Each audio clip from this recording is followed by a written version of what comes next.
When God made humanity, He crafted them from the dirt with His own image imprinted on them. From the dirt they reflected God, a magnificent and beautiful departure from the other stories of the ancient world where humanity was created from blood and war and violence.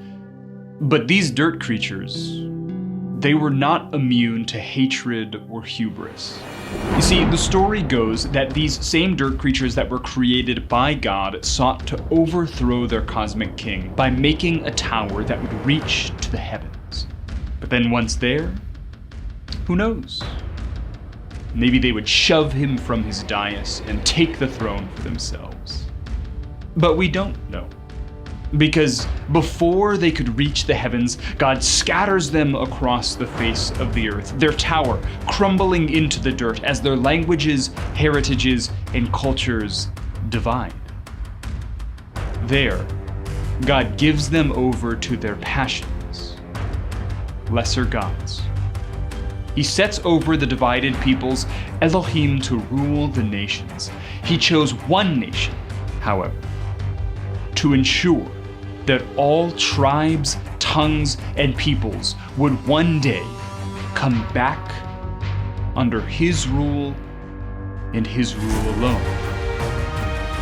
He chose Israel. When the Most High gave the nations their inheritance, when He separated the sons of man, He set boundaries over the peoples according to the number of the sons of Israel. For the Lord's portion is His people, He said. Jacob is the allotment of His inheritance.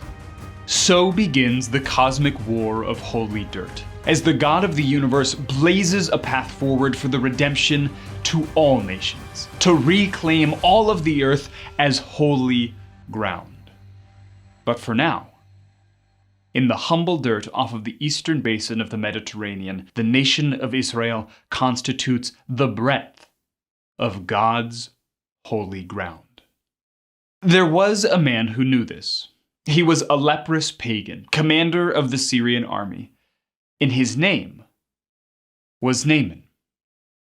And this story will show us that from the beginning, God's plan has always been to bring the nations under His rule.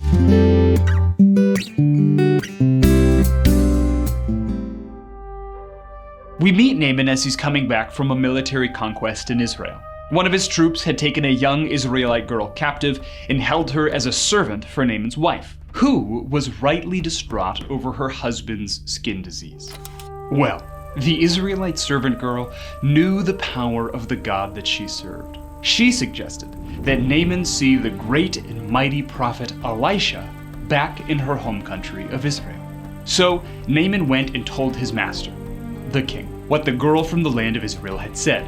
And the king of Syria said, "Go, and I will send a letter with you to the king of Israel." Naaman brought the letter to the king of Israel, and it read, "When this letter comes to you, note that I have sent you my servant Naaman to cure him of his skin disease." Oh, when the king of Israel read the letter, he tore his clothes and asked, "Am I God, killing and giving life, that this man expects me to cure a man of his skin disease? Recognize, he is only picking a fight with me." But when Elisha, the man of God, heard that the king of Israel had torn his clothes, he had sent messages to the king, and he said, "Why have you torn your clothes? Have him come to me, and he will know that there is a prophet in Israel." So, Naaman leaves the weak king of Israel for the mighty prophet of God. But as he's approaching Elisha himself, Elisha sends a servant to meet him. Elisha says that if the commander wishes to be healed, all he needs to do is wash 7 times in the Jordan River. Well, enraged at the way that the prophet handled the situation, Naaman says, "Aren't Abana and Pharpar, the rivers of Damascus, better than all the waters of Israel? Couldn't I wash in them and be clean?" And so he turned and left in a rage. But as he was walking away, one of Naaman's servants said to him, "If the prophet had told you to do something great, would you not have done it? How much more should you do it when he only tells you to wash and be clean?" So, Naaman went down and dipped himself in the Jordan 7 times according to the command of the man of God. And then His skin was restored and became like the skin of a small boy, and he was clean. See, Naaman's skin is restored in such a way that God practically makes him into a new man after washing in the Jordan.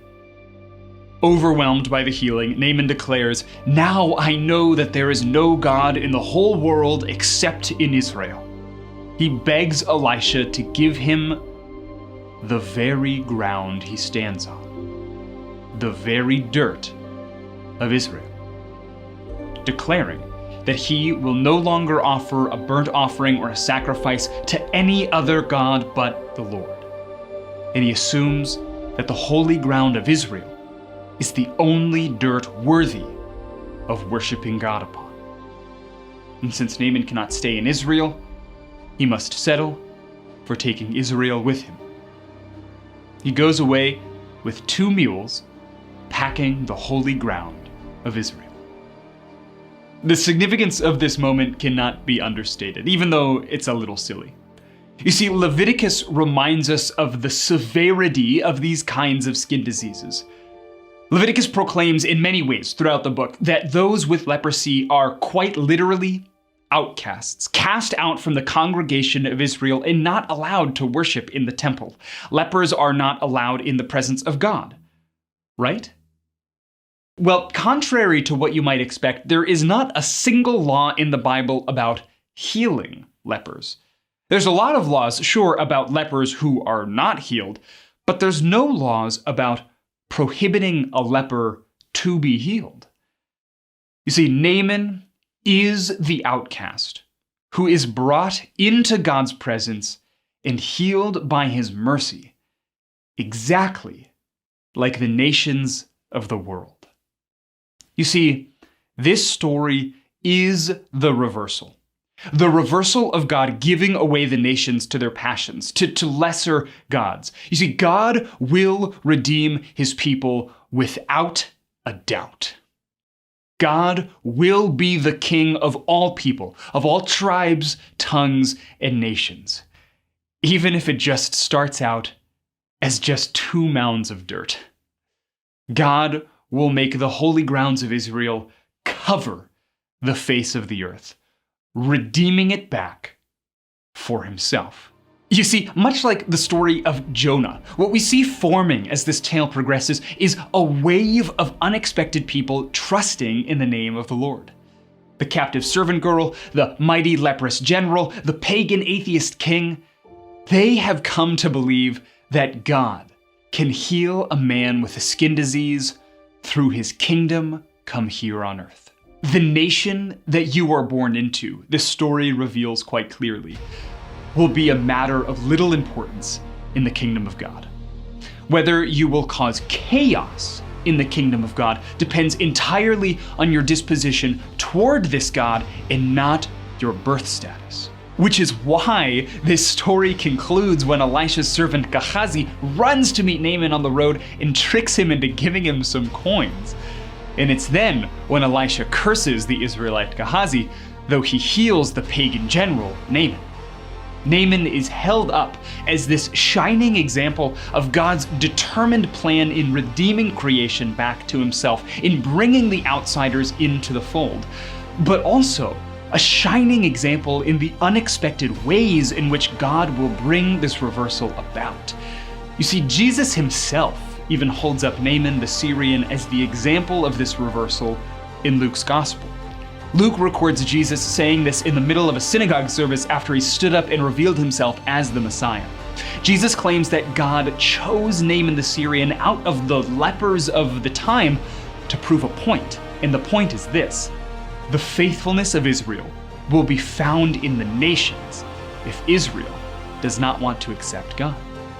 See, the war for holy ground, Jesus makes clear in the story of Naaman, is not only taking place among kings and kingdoms, but also within the heart of every human being.